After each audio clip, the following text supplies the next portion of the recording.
Ensure that the equipment is prepared and check that the laryngoscope is working and the cuff on the tube inflates and deflates properly.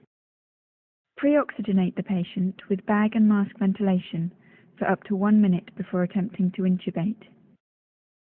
Standing behind the patient with the head in the sniffing the morning air position, with the left hand, insert the curved blade of the laryngoscope into the mouth over the right side of the tongue, displacing it to the left and upwards. Advance the laryngoscope slightly until the tip of the epiglottis can be seen posterior to the back of the tongue. Advance the tip of the laryngoscope blade into the vallecula between the epiglottis and the tongue. With the handle of the laryngoscope pointing away from you at 45 degrees, lift upwards and away to lift up the tongue and epiglottis to display the vocal cords and the laryngeal opening.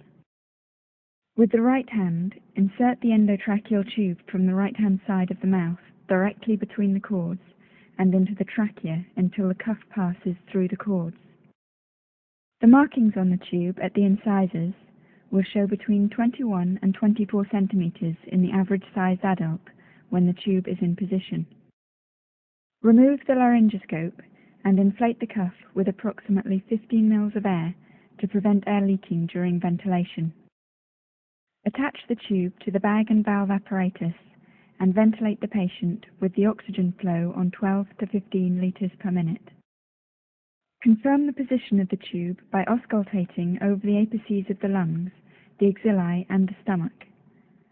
If it is not in the correct position, deflate the cuff and remove the tube. Resort back to bag and mask ventilation and repeat the intubation process from the beginning. If the tube is in too far, the right lung will be ventilated only via the right main bronchus. If this occurs, deflate the cuff and withdraw the tube 2 to 3 centimeters.